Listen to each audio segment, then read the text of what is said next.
안교 교과해설 방송을 시작하겠습니다. 이번 주에 공부할 제3과의 제목은 영원한 복음입니다. 이 영원한 복음이라는 표현은 새 천사의 기별의 표지와도 같은 것인데요. 자, 이번 한 기 동안에 우리는 계시록 14장에 예언된 새 천사의 기별에 내포된 성서적, 예언적, 역사적, 종말적 의미들에 대해서 공부할 것입니다. 그리고 이번 주는 영원한 복음이라는 제목으로 이 새 천사의 기별의 성격이 무엇인지를 공부하게 됩니다. 오늘의 교과는 계시록 14장 6절의 말씀을 중심으로 공부하죠. 우리가 잘 알고 있는 이 말씀을 먼저 읽어보도록 하겠습니다. 또 보니 다른 천사가 공중에 날아가는데 땅에 거하는 자들 곧 모든 민족과 종족과 방언과 백성에게 전할 영원한 복음을 가졌더라. 이 예언의 말씀에 내포된 의미를 본격적으로 살펴보기 전에 먼저 복음이란 용어의 개념에 대해서 잠깐 살펴보도록 하겠습니다. 복음이라는 단어의 헬라어 단어는 유앙겔리온이라는 단어이죠. 자, 고대 사회에서 이 용어는 전쟁터에서 돌아온 전령이 전쟁의 승리를 전할 때 사용한 단어입니다. 전령들은 승리의 기쁜 소식을 전하기 위해 유앙겔리온이라는 단어를 사용했습니다. 자, 그 후 로마의 황제들은 왕궁에서 좋은 소식이 있을 때마다 전령사를 보내서 여기 유앙겔리온이 있다라고 이렇게 외치게 했죠. 그것은 새로운 좋은 소식이라는 그런 뜻입니다. 신약 성경에는 이 단어 유앙겔리온이라는 단어가 76번 나타나는데요. 마태복음 4장 23절에 천국복음, 또는 마가복음 1장 14절에 하나님의 복음, 그리고 마가복음 1장 1절에 예수의 복음과 같은 그런 단어들로 표현됩니다. 그리고 로마서 1장 9절에도 그 아들의 복음이라는 단어로 나타나죠. 자, 성경은 천국과 하나님에 대한 소식을 유앙겔리온이라는 단어로 표현한 것입니다. 황제의 궁전에서 들려온 소식보다 더 좋은 소식이라는 의미를 담은 것이죠. 다시 말해서 신의 축복을 담은 소식이다라는 그런 뜻입니다. 그래서 신약의 유앙겔리온을 영어로 가스펠, 즉 신의 축복이라는 단어로 옮기게 된 것인데요. 바로 이 God plus spell이라고 하는 신의 축복이라는 단어에서 gospel이라는 단어가 파생된 것입니다. 영어 성경에서 유앙겔리온이라는 단어가 가스펠로 표기된 것은 바로 이런 언어적 배경 때문이라는 것도 이해하시면 좋겠습니다. 자, 따라서 복음이란 신의 축복을 전하는 좋은 소식을 말하는 것입니다. 이 좋은 소식이라는 용어가 구체적으로 등장하는 것은 바로 누가복음 2장 10절이죠. 예수께서 탄생하셨을 때에 천사가 목자들에게 나타나서 내가 온 백성에게 미칠 큰 기쁨의 좋은 소식을 너희에게 전하노라고 외치는데, 여기서 표현된 이 좋은 소식이 바로 유앙겔리온이라고 표현된 그런 단어의 파생어입니다. 자, 그리고 그 좋은 소식은 11절에 이 누가복음 2장 11절에 묘사된 것처럼 오늘 다윗의 동네에 너희를 위하여 구주가 나셨으니 곧 그리스도 주시니라는 그런 표현에 나타나는 바로 그 의미입니다. 누가는 예수의 탄생이 온 유대 백성들에게 좋은 소식, 즉 유앙겔리온, 복음임을 선포하는 것입니다. 누가는 예수의 탄생이 복음이라고 지금 여기서 선포하고 있는 것이죠. 이미 설명드린 것처럼 이 유앙겔리온이라는 단어는 황제의 궁전에서 선포된 좋은 소식을 말하는 것인데, 로마 시대에는 이 성경의 저자들은 그것보다도 더 위대한 유앙겔리온은 예수의 탄생과 죽음과 부활이라고 감히 외치고 있는 것을 우리는 보게 되는 것이죠. 이처럼 복음이라는 단어는 로마 사회에서는 매우 특별한 단어로 나타난다는 것을 우리는 이해할 필요가 있습니다. 그런데 여러분, 요한은 이제 그의 묵시문학서에서 영원한 복음이라는 표현을 사용하고 있지 않습니까? 이 표현은 성경에서 오직 여기만 등장하는 단어입니다. 자, 요한은 왜 계시록 14장에서 영원한 복음이라는 단어를 사용했을까요? 이 단어에 내포된 예언적, 신학적 의미가 과연 무엇일까요?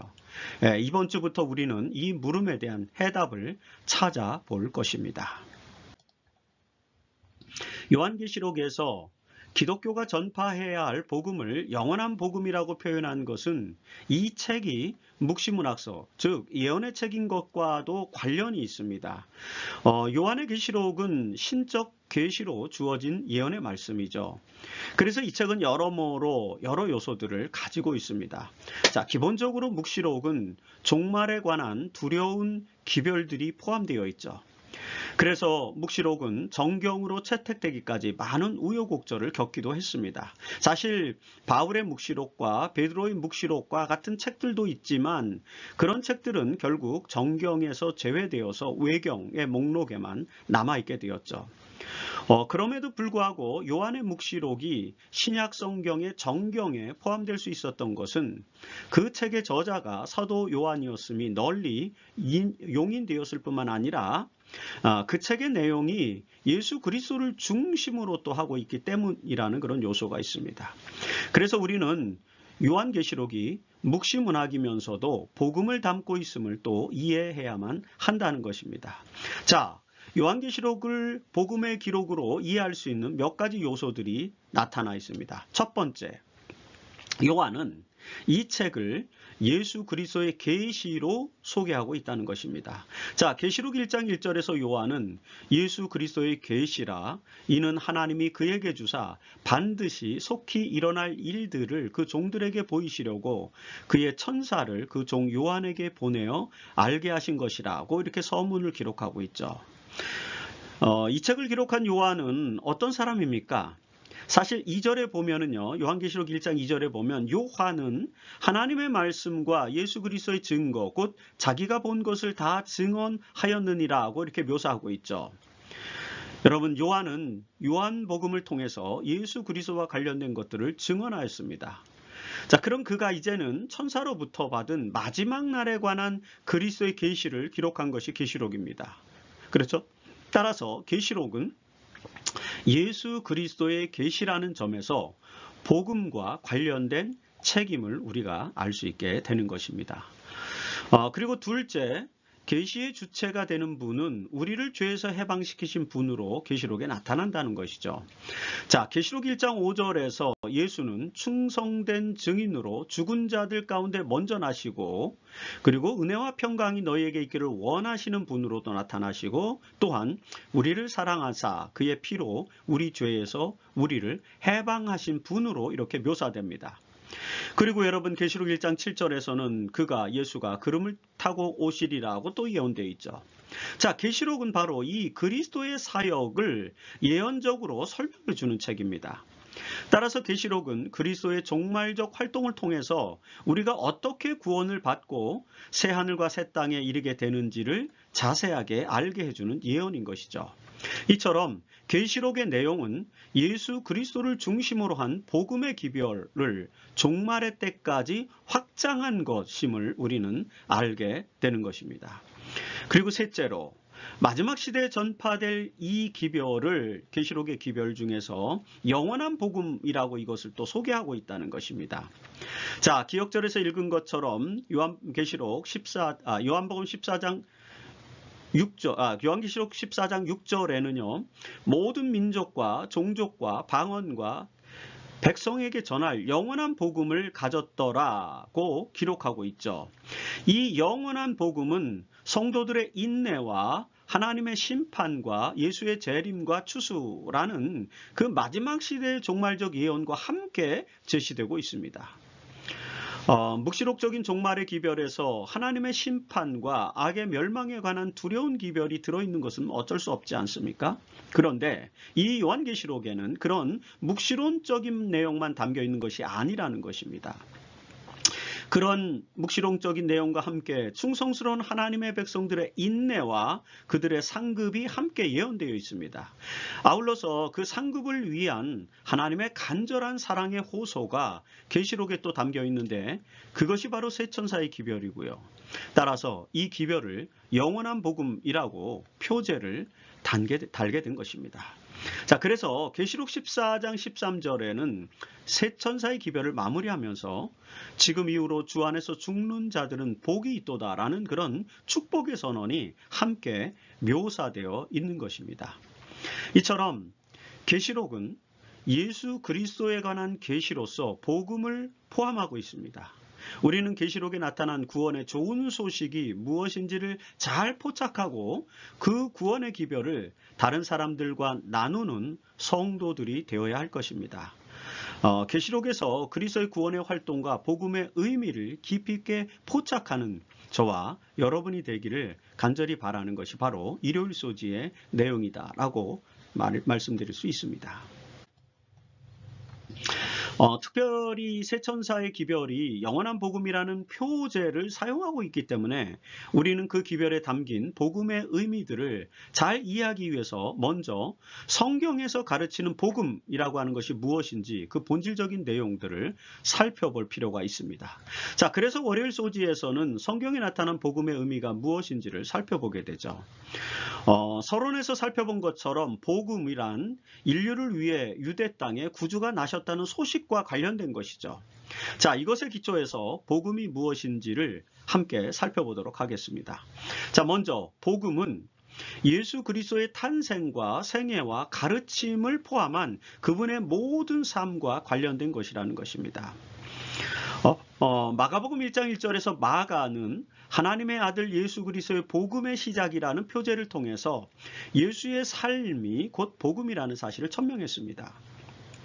그래서 우리는 그리스도의 생애를 기록한 책들을 복음서라고 이렇게 부르기도 하죠.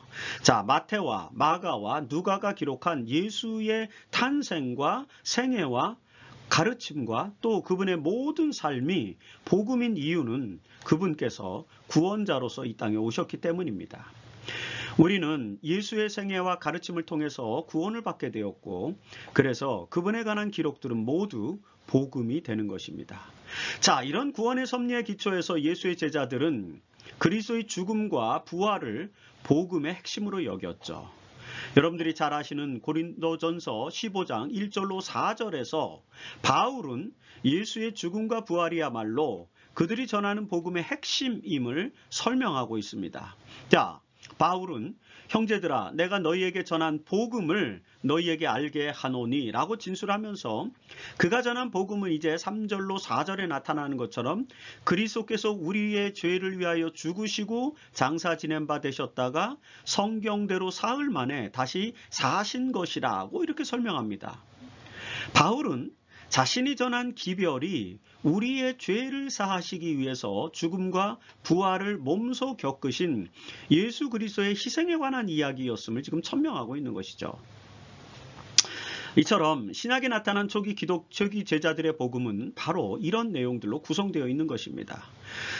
그리스도의 죽음과 부활에 대한 복음은 베드로와 요한과 야고보 그리고 기타 모든 제자들에 의해서 로마 제국 전역으로 전파되었던 것입니다. 자, 그런데 이 그리스도의 죽음과 부활이 복음인 이유에 대해서 사실 바울은 좀 더 깊이 있는 신학적 통찰력을 제공해주고 있죠. 로마서 5장 8절에서 바울은 우리가 아직 죄인 되었을 때에 그리스도께서 우리를 위하여 죽으심으로 하나님께서 우리에 대한 자기의 사랑을 확증하셨느니라고 이렇게 설명합니다. 여러분, 그리스도의 죽음은 죄인이 된 우리를 구원하기 위한 하나님의 사랑의 확증이라는 그런 말씀이죠. 우리는 우리 죄로 인해 죽을 수밖에 없었지만 우리의 죄값인 사망을 예수님께서 대신 치르셨다는 표현으로 읽을 수 있는 그런 말씀입니다. 자, 이렇게 그리스도의 희생은 우리를 구원하는 방식이 된 것입니다. 그래서 로마서 5장 9절에서 바울은 그러면 이제 우리가 그의 피로 말미암아 의롭다 하심을 받았으니 더욱 그로 말미암아 진노하심에서 구원함을 받을 것이니 라고 이렇게 하는 것입니다. 우리는 비록 죄인이지만 그리스도의 십자가 희생으로 의롭다 하심을 받고 구원을 받게 되었다라는 것이죠. 이것이 바로 바울이 가르치는 복음의 핵심 내용이기도 합니다. 따라서 우리의 구원과 의로움은 우리의 행위로 인한 공로가 아니라는 것도 이 복음에 포함된다는 사실을 또 우리는 이해할 수 있죠. 자, 로마서 3장 24절에서 바울은 그리스도 예수 안에 있는 속량으로 말미암아 하나님의 은혜로 값없이 의롭다 하심을 얻은 자 되었느니라고 이렇게 묘사합니다. 여러분, 죄인인 우리가 의롭게 된 것은 우리의 공로가 아니라 그리스도 안에 있는 속죄의 섭리로 얻어진 것입니다. 따라서 그것은 하나님의 은혜로 주어진 것임을 바울은 여기서 강조하는 것이죠. 이런 믿음으로 말미암는 의는 바로 개신교 복음의 핵심 내용이기도 합니다. 그리고 여러분, 이 모든 복음의 섭리가 영원 전부터 하나님의 의에 마련되었다는 것이죠. 자, 디모데후서 1장 9절에서 바울은 하나님이 우리를 구원하사 거룩하게 하신 소명으로 부르심은 우리의 행위대로 하심이 아니요 오직 자기 뜻과 영원 전부터 그리스도 예수 안에서 우리에게 주신 은혜대로 하심이라고 이렇게 말씀하죠. 그리고 에베소서 1장 4절에서도요. 창세전에 그리스도 안에서 우리를 택하사 우리로 사랑 안에서 그날에 거룩하고 흠이 없게 하시려고 우리를 예정하셨음을 이렇게 설명해주고 계십니다. 자, 이런 말씀들을 통해서 우리는 구원의 계획이 이미 창조 이전부터 마련되어 있었다는 것을 또 알게 되는 것이죠. 여러분, 이런 것들이 신약에서 제자들이 설명하는 복음의 내용들이라는 것을 우리는 기억할 필요가 있습니다. 그리고 이런 복음이 세 천사의 기별에서 어떻게 나타나는지 이제 자세하게 공부할 필요도 있는 것입니다. 세 천사의 기별은 영원한 복음이라는 표제가 붙어 있기 때문에 또한 이 기별은 은혜의 기별이어야 한다는 것이 이번 주 교과의 저자인 마크 핀니 목사의 제안이죠. 그것이 화일소지입니다. 자, 화일소지의 제목이 은혜의 이야기로 나타나는 것은 바로 그런 것입니다. 여러분, 세 천사의 기별이 은혜의 기별입니까? 계시록 14장 6절로 12절에 나타난 내용을 문자적으로만 보면 사실 이 세 천사의 기별은 두려운 심판 또는 진노의 포도주로 인해 무너짐 또는 짐승과 우상에게 경배함, 고난 등과 같은 그런 고난과 심판의 기별로 사실 나타납니다. 그러나 이런 문자적인 내용의 이면에서 우리는 이 기별이 어떻게 은혜의 복음이 되는지를 이해할 필요가 있다는 것이죠. 자, 이 기별에서 우리가 깨달을 수 있는 은혜의 기별은 다음에 몇 가지로 정리해 볼 수 있습니다. 첫째, 이 이야기는 죽임을 당한 어린 양의 이야기를 내포하고 있다는 것입니다. 세 천사가 전하는 기별은 하나님과 그 남은 자손을 대적하는 세력에 대한 심판의 기별이지 않습니까? 자, 계시록 13장에 등장하는 하나님을 대적하는 용의 세력들은 권세를 받아서 성도들과 싸워 이기게 되고 각 족속과 백성과 방언과 나라를 다스리는 권세를 받아서 활동하게 된다고 계시록 13장 7절에 말하고 있습니다. 그러나 그 세력은 하나님의 어린 양을 대적하는 것이라고 또 설명하죠. 자, 계시록 13장 8절에 보면 죽임을 당한 어린 양의 생명책에 창세 이후로 이름이 기록되지 못하고 이 땅에 사는 자들은 다 그 짐승에게 경배하리라 라고 이렇게 예언됩니다. 자, 여기서 우리는 이 싸움의 주체로 등장하는 분이 바로 죽임을 당한 어린 양, 즉 예수 그리스도라는 사실을 알게 됩니다. 그래서 계시록 14장 6절에서 모든 민족에게 전할 영원한 복음이라는 표현을 우리는 읽게 되는데 이 표현에서 우리는 세 천사의 기별이 죽임을 당한 어린 양과 관련된 기별임을 알게 되는 것입니다. 그 어린 양이 죽임을 당한 것은요, 바로 우리의 구원 때문이었죠. 그래서 이 이야기는 우리를 구원하기 위해 죽임을 당하신 어린 양의 은혜와 사랑의 이야기가 포함되어 있다는 것으로 정리할 수 있는 것입니다. 둘째, 이 이야기를 영원한 복음으로 명명한 것은 그것이 과거와 현재와 미래를 포함하는 복음이라는 의미를 내포하고 있는 것입니다. 영원이라는 뜻이죠. 자, 역사의 마지막 국면에서 전파되는 이 세 천사의 기별은 사실상 영세전부터 마련된 영원한 복음, 미래까지 이어지는 영원한 복음이라는 것이죠. 로마서 16장 25절로 26절에 보면은요, 나의 복음과 예수 그리스도를 전파함은 영세 전부터 감추었다가 이제는 나타내신 바 되었으니 라는 그런 바울의 고백이 나타나죠. 그리고 여러분 베드로도 베드로전서 1장 18절로 20절에서 그는 창세 전부터 미리 알림 바 되신이니 말세에 너희를 위하여 나타내신 바 되었으니, 이렇게 해서 창세 전부터 알려지셨고 말세에 나타나는 과거와 현재와 미래를 포괄하는 영원한 복음이라는 그런 말씀을 우리는 알게 되는 것입니다. 이처럼 인류를 위한 구원의 복음은 영세전부터 마련된 것이죠. 그래서 엘렌 화이트도 시대소망 22페이지에서 이렇게 말합니다. 구속의 경륜은 아담이 타락한 후에 세워진 사후 고안이 아니었다. 이것은 영세전부터 하나님의 보좌의 기초가 되어 온 원칙을 공개한 것이었다. 라는 기록입니다. 자, 이처럼 선악의 대쟁투에서 죄인을 구원하기 위한 하나님의 구속의 계획은 영세전부터 마련된 것입니다. 그래서 요한은 계시록에서 그 복음을 영원한 복음이라고 명명한 것이다 라고 이해할 수 있는 것이죠. 그리고 셋째, 이 이야기에서 영원한 복음의 최종적인 국면은요, 예수 그리스도의 재림을 선포하는 것으로 나타난다는 것이죠. 우리가 지난주에 공부했던 것처럼 새 천사의 기별은 계시록 14장 14절에서 또 내가 보니 흰 구름이 있고 구름 위에 인자와 같은 이가 앉으셨는데 그 머리에는 군면류관이 있고 그 손에는 예리한 낫을 가졌더라는 표현, 즉 예수의 재림의 장면으로 마무리됩니다. 우리는 예수의 재림으로 하나님께서 마련하신 영원한 복음이 마무리되는 것을 여기서 보게 됩니다.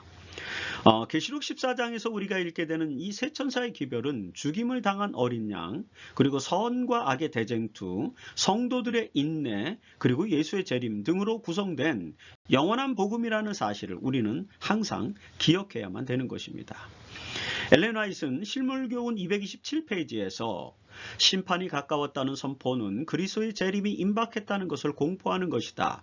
그리고 이 선포를 영원한 복음이라고 부른다라고 이렇게 설명하고 있습니다.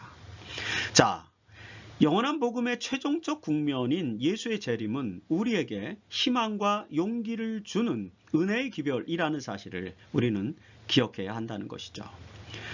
여러분, 예수의 재림으로 우리의 소망은 성취될 것입니다.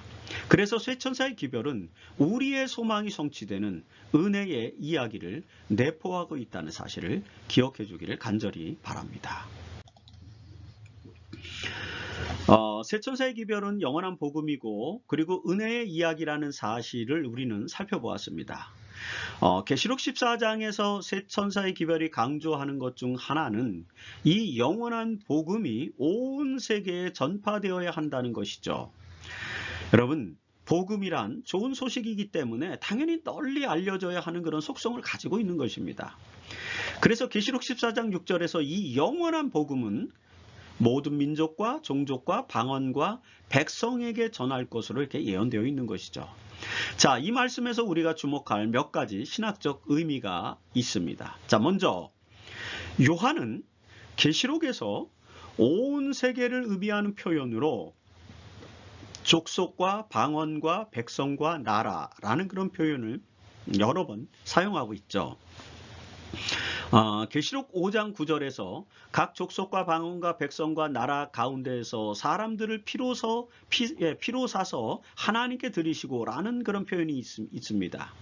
여기 보면 이제 각 족속과 백성과 방언과 나라라는 그런 표현이 있는데, 이런 표현은 계시록 7장 9절에도 등장하고 계시록 11장 9절에도 나타나고 또 계시록 13장 7절에서도 나타납니다. 그리고 이 계시록 14장 6절에서 영원한 복음이 바로 모든 민족과 종족과 방언과 백성에게 전할 기별이라고 또 이렇게 묘사하는 것이죠.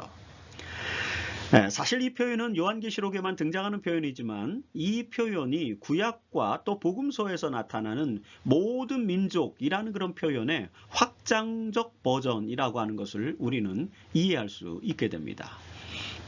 자, 그래서 여기 표현된 모든 민족에게 전할 영원한 기별이란 이제 또 종말의 징조와 연결된 것이라는 것을 우리가 또 알게 되죠. 왜냐하면요, 자, 마태복음 24장 14절에서 예수께서는 이 천국 복음이 모든 민족, 여기서 모든 민족은 모든 민족과 종족과 백성과 방언, 나라 뭐 이런 것들을 다 포함하는 것 아닙니까? 자, 이 천국 복음이 모든 민족에게 증언되기 위하여 온 세상에 전파되리니 그제야 끝이 오리라라고 이렇게 예수님 말씀하셨죠. 이 말씀에서 우리는 모든 민족이라는 단어와 온 세상이라는 단어가 동일한 의미를 가지고 있음을 또 알 수 있습니다. 기독교의 복음은 온 세상에 전파되어야 할 중요한 기별이라는 것입니다. 예수님은 이 기별이 단지 유대 민족에만 국한되는 것이 아님을 강조하면서 모든 민족에게 이 복음이 전파되어야 한다는 사실을 지금 명시하고 있는 것입니다. 그리고 요한은요, 그 말씀에 기초해서, 예수님의 말씀에 기초해서 이제 마지막 시대에 전파되는 영원한 복음 역시 모든 민족과 종족과 방언과 백성에게 전해야 한다는 사실을 지금 강조하고 있는 것입니다. 그래서 이 마지막 시대에 하나님의 남은 자들이 전파해야 될 이 영원한 복음은 결국에는 그 대상이 범위가 온 세상으로 전파되어야 한다는 것을 우리는 여기서 공부할 수 있게 됩니다. 그리고 계시록 14장의 이 영원한 복음은 또한 예수님의 대사명 명령과도 또 연결되어 있습니다.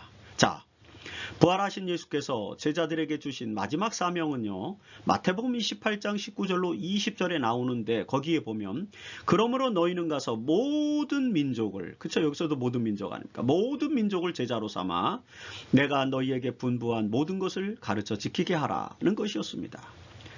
자, 여기서도 우리는 모든 민족을 대상으로 마지막 선교 사명을 완수해야 한다는 예수의 가르침을 읽게 되죠.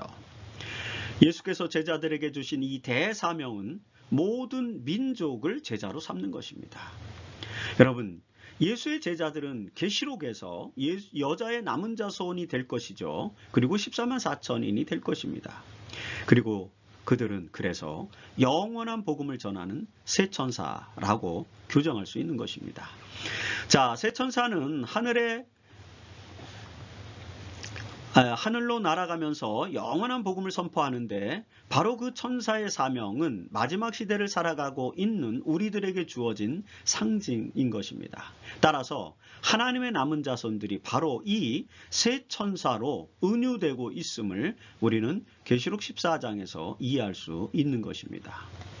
그리고 여러분, 예수께서는 당신의 제자들이 이 대사명을 감당할 수 있도록 하기 위해서 성령을 약속하셨다는 거죠. 자, 계시록 1장 8절에 보면 오직 성령이 너희에게 임하시면 너희가 권능을 받고 예루살렘과 온 유대와 사마리아와 땅끝까지 이르러 내 증인이 되리라고 이렇게 약속하십니다. 자, 이 내용을 새 천사의 기별과 연결해서 설명하면 이렇게 되죠. 마지막 시대를 사는 하나님의 남은 자손들은 예수의 재림을 실현하기 위해서 모든 민족에게 증언할 천국 복음을 전파하고 모든 민족을 제자로 삼는 사명을 완수해야 하는데, 그렇게 하기 위해서 하나님은 성령을 보내셔서 그 성령의 권능으로 그 증인의 사역을 감당하게 하실 것이라는 것입니다. 이것이 신약에서 가르치는 핵심 기별임을 우리는 잘 알고 있습니다. 따라서 그리스도의 제자로서 우리는 예수의 재림을 앞둔 마지막 시대를 살아가면서 이 사명을 감당해야 하는 것입니다. 그것을 우리는 선교 사명이라고 말하지 않습니까? 자, 이제 이번 주 교과의 마지막 부분인 선교 사명에 대해서 살펴볼 시간이 되었습니다. 초기 교회의 그리스도의 제자들은 그리스도의 부활을 중심으로 천국 복음을 온 세상에 전하기 위해서 선교 사명을 감당하였죠. 그 결과로 로마 제국 전역에 기독교가 전파되었고, 오랜 박해와 시련 속에서도 하나님의 능력으로 살아남은 기독교는 380년에 로마의 국교가 됩니다. 자, 그 이후 기독교는 유럽 제국의 역사와 문화가 되었고요. 중세 유럽인들은 하나님의 나라가 자신들의 종교와 문화 속에서 실현되었다고 생각했습니다. 그러나 유럽의 교회는 타락했고요. 온 세상에는 아직도 그리스도의 복음을 알지 못하는 사람들이 너무나도 많았죠. 자, 이럴 때 하나님의 백성들은 이제 타락한 교회를 개혁하였고요. 종교개혁이죠. 그리고 대항해 시대를 맞이해서 기독교 복음을 온 세상에 전파하는 그런 역사가 일어납니다. 그러나 여러분, 그 개혁된 교회 역시 하나님 나라를 세우는 일에 실패하였고, 많은 민족과 종족과 방언과 백성들은 여전히 영원한 복음을 알지 못한 채 역사가 지속되었습니다. 자, 이런 상황에서 하나님께서는 계시록 12장 17절에 예언된 여자의 남은 자손을 세워주십니다. 그들은 19세기 재림운동에서 선포된 첫째 천사와 둘째 천사의 기별을 받아들인 사람들이었죠. 그러나 밀러를 중심으로 전개되었던 재림운동은 실패하였습니다. 그리고 그 재림운동에 참여했던 재림신도들 중 일부가 계시록 14장 6절로 9절로 12절에 나타난 셋째 천사의 기별의 의미를 안식일 신앙을 통해서 깨닫고 스스로를 셋째 천사로 규정하여서 영원한 복음의 완성된 기별을 전하는 그런 역할을 하기 시작했습니다. 자, 이들은 안식일을 준수하는 재림신도들로 알려진 사람들인데요. 이들이 처음에는 은혜의 문이 닫혔기 때문에 재림운동에 참여하지 않았던 사람들에게는 복음의 문이 닫혔다고 생각했습니다. 그러나 셋째 천사의 기별이 확장되는 과정에서 복음의 문이 여전히 열려 있고 셋 천사의 기별이 모든 민족과 종족과 방언과 백성에게 전해져야 한다는 사실을 깨닫고 본격적으로 세계 선교에 참여하게 되었죠. 자, 1874년에 그 이전에 대총회장을 역임했던 존 앤드류스를 스위스의 해외 선교사로 파견하면서 본격적인 해외 선교를 이제 재림교회가 전개하기 시작했습니다. 이후로 재림교회는 세계적인 교회가 되었습니다.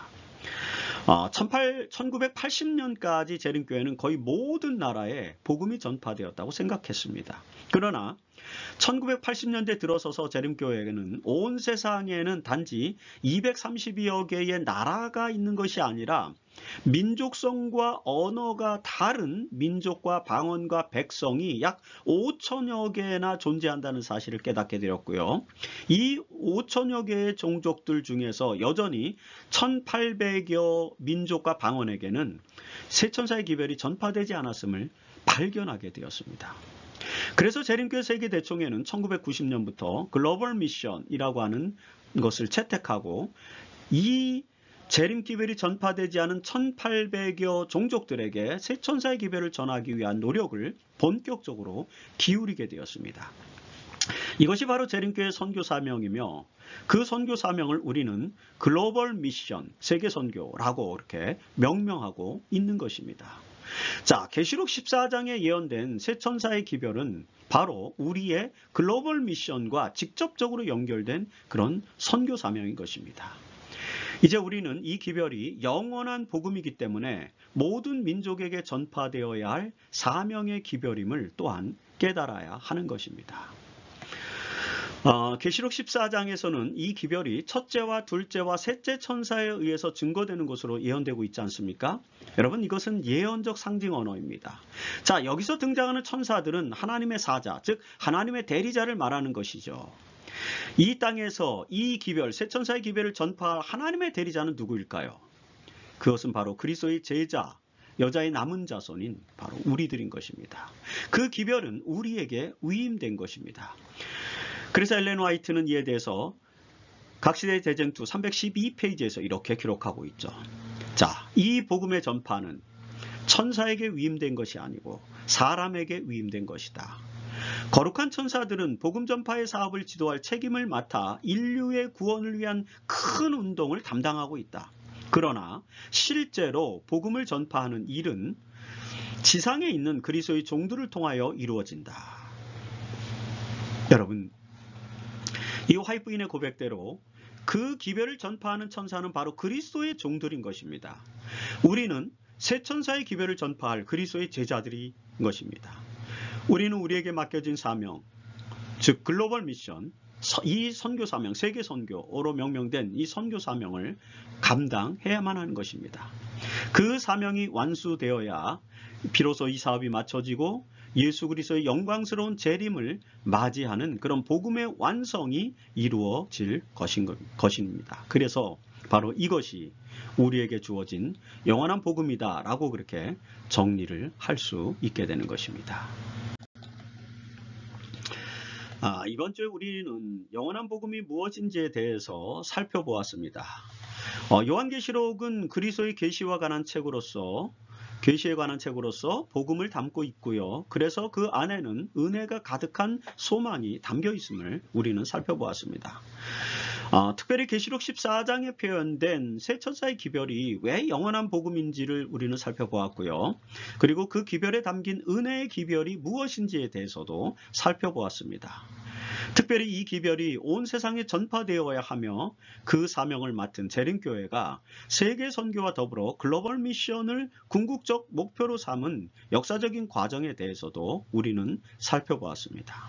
이처럼 우리는 세 천사의 기별을 전할 천사의 사명을 가진 복음을 가진 영원한 복음을 가진 백성들임을 기억해야만 하는 것이죠. 엘렌 화이트는 각시대 대쟁투 612페이지에서 마지막 시대의 하나님의 종들의 활동을 이렇게 묘사하고 있습니다. 하나님의 종들은 거룩한 헌신으로 빛나고 밝은 표정을 얼굴에 짓고 하늘에서 온 기별을 전파하기 위하여 이곳에서 저곳으로 분주히 왕래할 것이다. 온 세상은 무수한 음성으로 경고를 받을 것이다. 이적들이 일어나고 병자들이 고침을 받게 될 것이며 표적과 기사들이 믿는 사람들에게 따를 것이다. 이리하여 세상의 거민들은 그들의 입장을 분명히 취하게 될 것이다. 여러분, 엘렌 화이트의 이 기록은 이 시대를 살고 있는 하나님의 종들의 활동 모습을 묘사해주고 있습니다. 우리는 영원한 복음을 깨달은 하나님의 종, 그리스도의 제자들로서 빛나고 밝은 표정으로 이 기별을 전파하기 위해 온 세상으로 나아갈 것입니다. 이 예언의 장면이 저와 여러분의 삶 속에서 실현되기를 간절히 바랍니다. 마지막 시대를 살아가는 우리에게 하나님께서 계시록 14장 6절로 12절에 나타난 영원한 복음을 주셨습니다. 그리고 성령의 은사를 통해서 그 복음의 기별을 온 땅에 환하게 전하는 이 마지막 시대의 남은 자손으로 우리는 살아가야 됩니다.